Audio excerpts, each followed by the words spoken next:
Good afternoon, Cameron University. This week in SGA, the golf cart legislation went into second reading and a new piece of legislation regarding direct deposit for all student workers was presented. Senator Taylor Brunwald is in the studio to talk about his involvement in the organization. All of this and more coming up on This Week in SGA.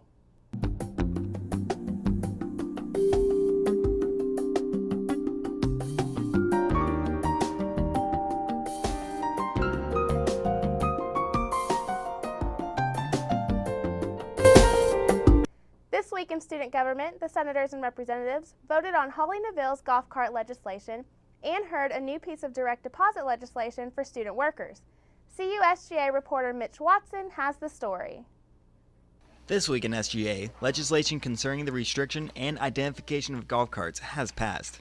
Last week, author Holly Neville introduced legislation that would restrict golf carts used on campus from driving on grass and will require an identification number on each golf cart. Also at SGA, Senator Kevin Steverson introduced legislation calling for direct deposits for all workers at campus. Steverson started working at the college last year and said that he was bothered that the campus didn't have direct deposit. When I transferred from UCL, I was a work-study student and I had direct deposit.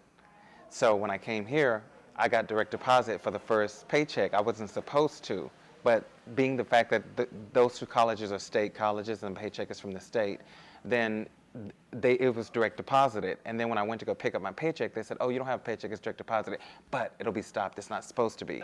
Steverson then set out to find the reason behind his problem.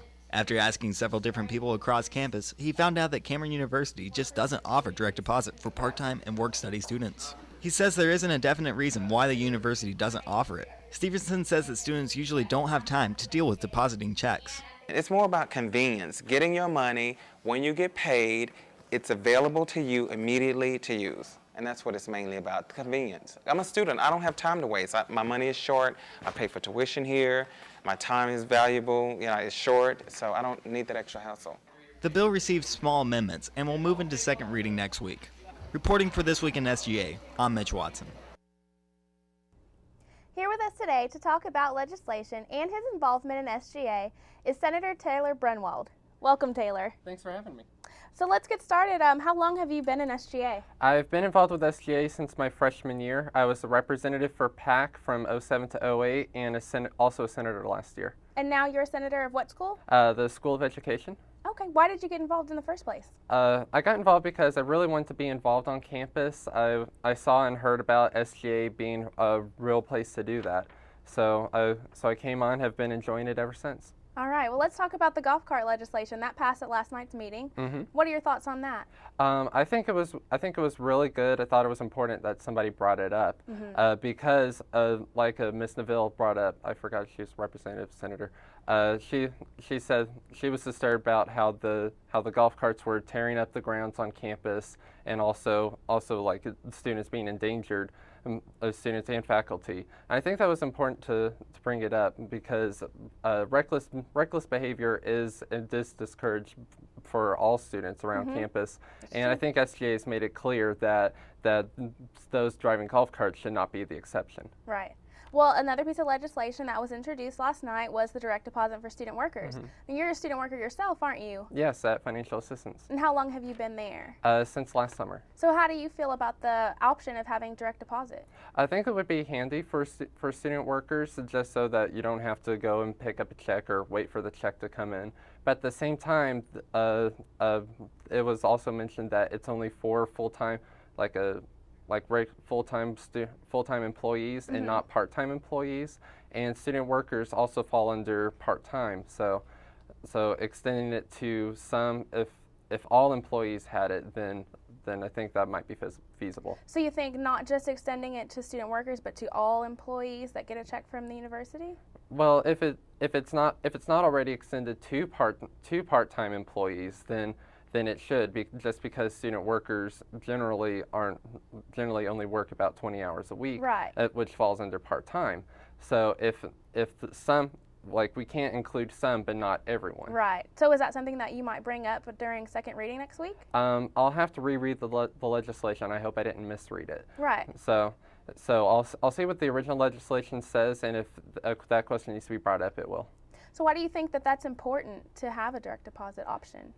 It was mentioned in the description that it takes time to wait for the checks to come in from the state for the students to go to their banks and deposit it. It's not money right away. It's just like the check saying, hey, you do get paid.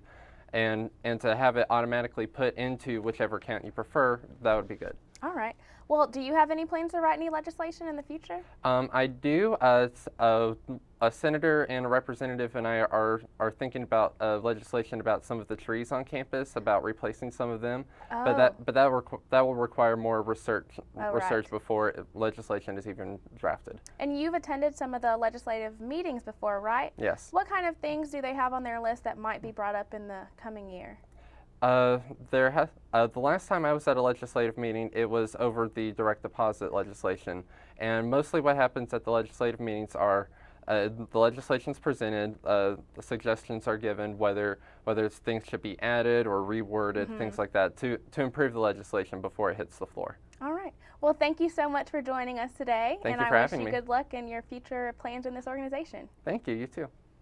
In other news, Treasurer Elijah Morlett announced that CU organizations can now apply for a maximum amount of $300.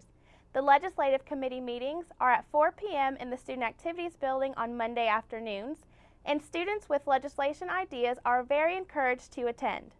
That's all the time we have left today. Tune in next week for more news from the Student Government Association. Please be sure to check out CUTV on YouTube by going to youtube.com and searching CU Internet TV.